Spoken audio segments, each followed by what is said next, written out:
Hey, want to fight the forces of evil in Korodai? Check it out! Welcome to MojoPlays. Johnny here, and today we're looking at 10 forgotten Legend of Zelda games.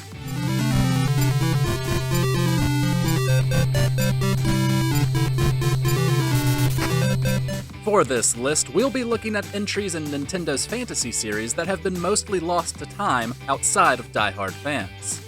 Have you played any of these obscure Zelda games? Let us know down in the comments. Before we begin, we publish new content all week long, so be sure to subscribe and ring the bell to get notified about our latest videos. Link's Crossbow Training.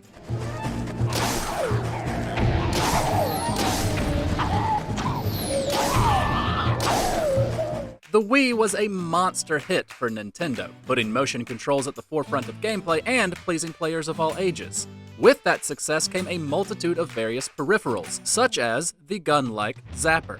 This Twilight Princess spin-off came bundled with the Zapper and tasked Link with shooting tons of targets and enemies with, well, you guessed it, a crossbow.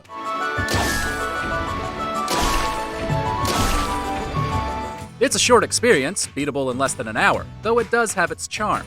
While it's one of the most recognizable on this list, it's still a one-off oddity that seems like it could have continued. The Switch's Joy-Cons could allow for improved gameplay in a follow-up, but a dungeon-crawling bullet hell would also be a stellar fit.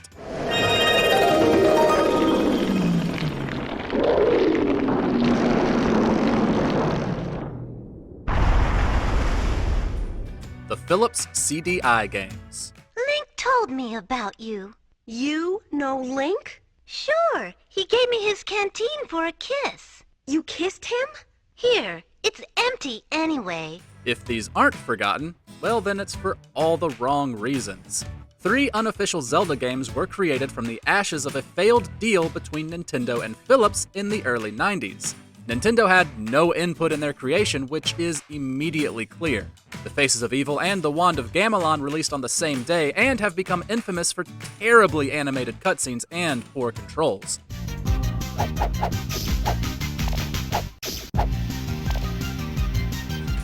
The third game, Zelda's Adventure, didn't fare any better with fuzzy graphics and abysmally acted live-action cutscenes. At least 2 of them had Zelda as the playable protagonist, though. That's more than we can say about the main series. Find your magic wand, use it wisely, and listen to your allies along the way. BS The Legend of Zelda.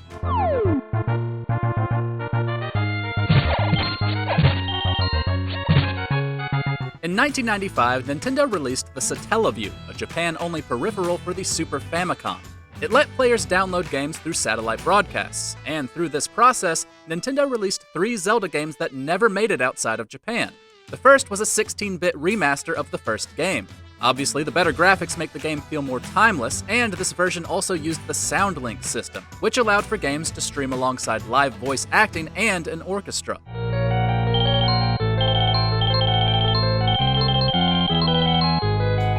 Because of this, the game could only be played live at certain times of day.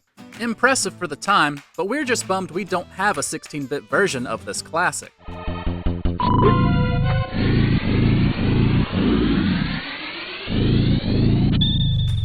Freshly picked Tingle's Rosy Rupeeland.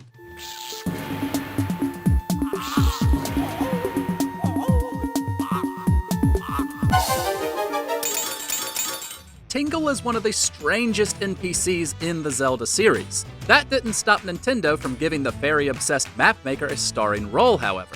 Released in Japan and Europe, this DS title followed Tingle as he attempted to gather as many rupees as possible to make it into Rupeeland, a supposed paradise.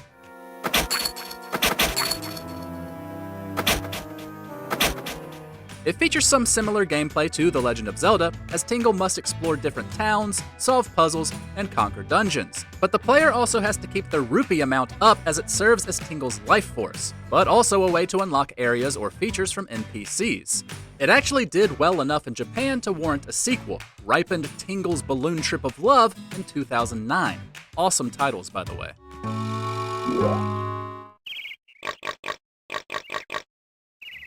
BS The Legend of Zelda, Ancient Stone Tablets. Without a weapon, your flesh will soon become a feast for their kind. Another game for the Satellaview, Ancient Stone Tablets is a forgotten sequel to A Link to the Past. It utilized the avatars from the user's account rather than Link and picked up 6 years after the first game's events. The player character is transported to Hyrule and begins a quest once monsters begin to return.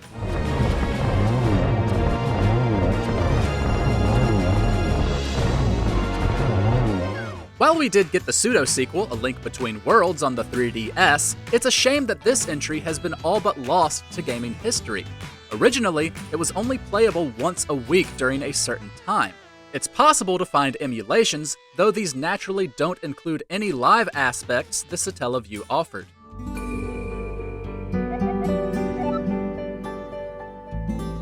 My Nintendo Picross, The Legend of Zelda, Twilight Princess.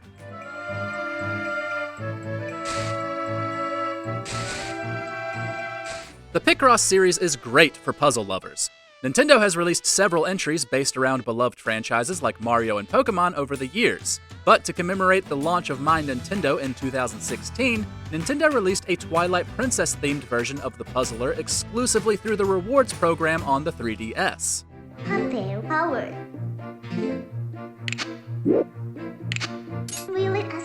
With the simple but addictive gameplay that Picross normally offers intact, there isn't much change in how you play. But solving block-based puzzles to unveil Zelda images is a definite treat for fans of both series. Unfortunately, it was never available outside of the rewards program.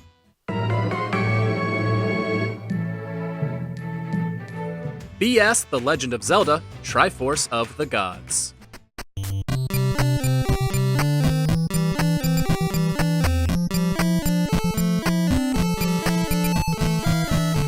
A Link to the Past is one of the most respected entries in the Zelda franchise. It got 2 sequels, 1 canonized, and it has been ported to many other platforms including the Game Boy Advance with a new multiplayer mode, but one port seems destined to be forgotten.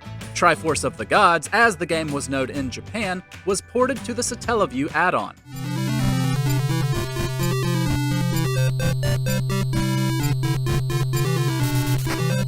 But unlike the other 2 BS Zelda games, it could be downloaded and played at whatever time the player wanted, regardless of the Satellaview's broadcast schedule. It also didn't use the sound leak system.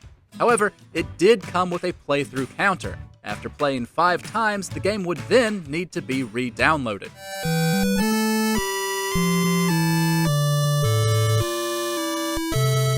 The Legend of Zelda Game Watch.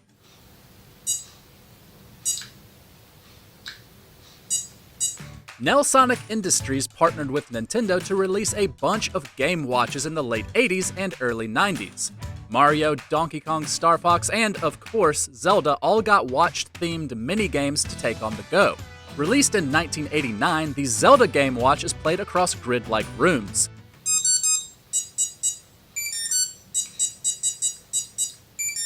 Link moves through 4 areas, fighting enemies and defeating Aquamentus to collect a piece of the Triforce.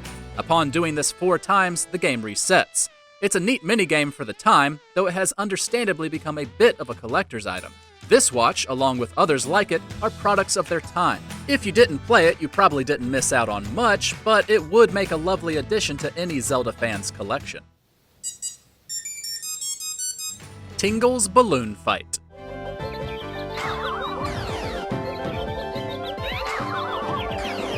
Before My Nintendo, there was Club Nintendo, and it saw a plethora of great rewards and exclusives released. One Club Nintendo exclusive that was only released in Japan was Tingle's Balloon Fight for the DS.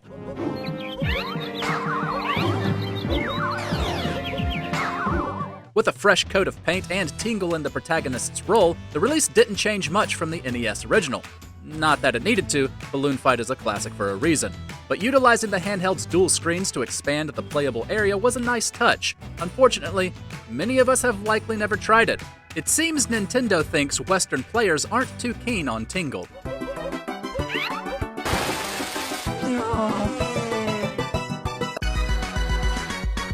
Zelda Game & Watch.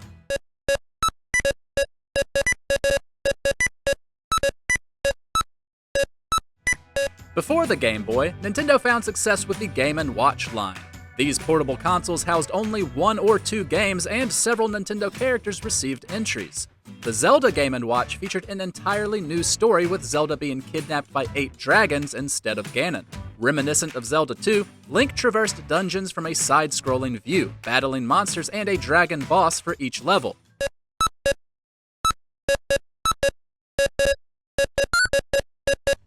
With every dragon's defeat, Link gained a piece of the Triforce. It's incredibly simplistic now, but in 1989 it was a great novelty, and we were more than pleased to see Nintendo pay tribute with a new Zelda Game & Watch in 2021.